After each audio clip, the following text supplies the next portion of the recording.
Stone के बारे में बता दें। ये सैंडस्टोन है। स्टोन की खासियत है कि मिट्टी के कण से बना हुआ स्टोन है। ये स्टोन पहाड़ से काटा हुआ नहीं है, ज़मीन से निकाला हुआ स्टोन, ठीक है। तो इस स्टोन की ये खासियत है कि धूप लगने पर ये गर्म और छाँव लगने पर ये ठंडा होता है। मतलब जब इसको गर्मी मिलती है तभी गर्म होता है और छाँव लगने पर ठंडा होता है। तो इस पत्थर की खासियत है कि पानी को सोखने की ताकत रखता है।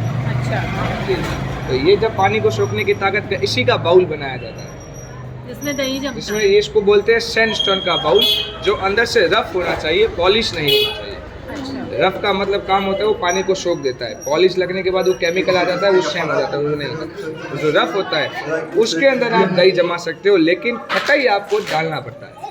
वो कह रहे थे कि उसमें नहीं डालना पड़ता। एक पूरा तो सुनो। ठीक है।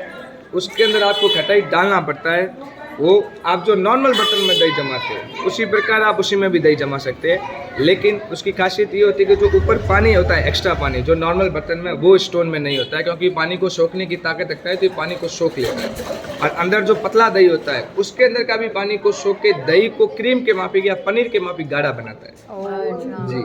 बट आप इसको लेके जाओगे, लेते यूज करोगे नहीं बनाएगा, आपको कम से कम इसको रेगुलर जमाना पड़ेगा उस पत्थर के अंदर। जैसे जैसे पत्थर वर्क करेगा वैसे वैसे गाढ़ा दही बनना शुरू होगा। तो अच्छा, 5 से 6 बार अगर आप इसमें जमाओगे तो वो नॉर्मल जैसा ही जमेगा, क्योंकि आपने इसको शुरू किया है।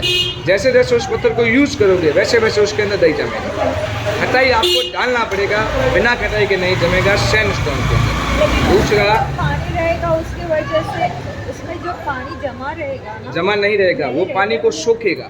हाँ सोखेगा। हाँ, सोखने के बाद जब आप उसको साफ करोगे, साफ करने के लिए साबुन सरफ शैम्पू नहीं लगाना है, खाली जाली से नेचुरल तरीके से साफ करना है। साबुन सरफ लगाओगे उसके अंदर छेद होते हैं, उसके अंदर अगर आप साबुन सरफ जाता है तो अपने लिए हानिकारक है।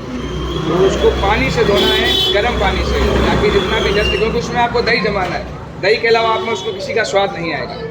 तो उसको गर्म पानी से, गुनगुने पानी से धोना है, लेकिन सब रफ जाली से साफ करना है, साबुन सरफ शैम्पू। अगर वो गर्म पानी में नमक डाल के साफ करेंगे तो बढ़िया है। कोयला हो, जो काला राख होती है, राख से साफ करो और बढ़िया है। नेचुरल को नेचुरल से साफ करो। दूसरा एक पत्थर आता है जिसको बोलते हैं सैंडस्टोन का बाउल। उस सैंडस्टोन का बाउल जो आप सनसेट घूमने जाते हो, वहीं के पास एक गांव जिसका नाम है हाबुड़ गाँव, वहाँ से वो पत्थर निकलता है जिसको बोलते हैं हाबुड़ स्टोन, सैंडस्टोन। उसमें भी दो आता है, एक आता है सैंडस्टोन, एक होता है सी फॉसिल, एक होता है वुड फॉसिल। सी फॉसिल जो जीवाश्म से मिलकर बना हुआ है, वुड फॉसिल जो कीड़े ये वनस्पतियों से बना हुआ जो है, वो दो अलग अलग पत्थर आते हैं। इसके अंदर आपको खटाई डालने की आवश्यकता नहीं होती है। उसके अंदर आप दूध डालोगे, वो दूध को फाड़ के दही बनाएगा, लेकिन गारंटी नहीं है कि कौन सा बाउल दही बनाएगा, क्योंकि उसके पत्थरों के अंदर एक बैक्टीरिया होता है जिसको बोलते हैं लैक्टोबैसिलस बैक्टीरिया, जो दूध को फाड़ने की ताकत रखता है। लेकिन पत्थर के कौन से सिरे में वो बैक्टीरिया है ये किसी को नहीं मालूम है, इसलिए उसका टेस्टेड होता है। दूसरा, अगर आप उसके अंदर दही जमाते हो तो वो दही खाने लायक नहीं होता है। अच्छा, जम तो जाता है जी, लेकिन टेस्ट चेंज हो गया। खारा होता है, उसका खट्टा होता है। पुराने ज़माने में जमाया जाता था पीतल और तांबे के बर्तनों को धोने के लिए। अच्छा अच्छा अच्छा। मैडम एक मिनट वीडियो बंद कर दीजिए।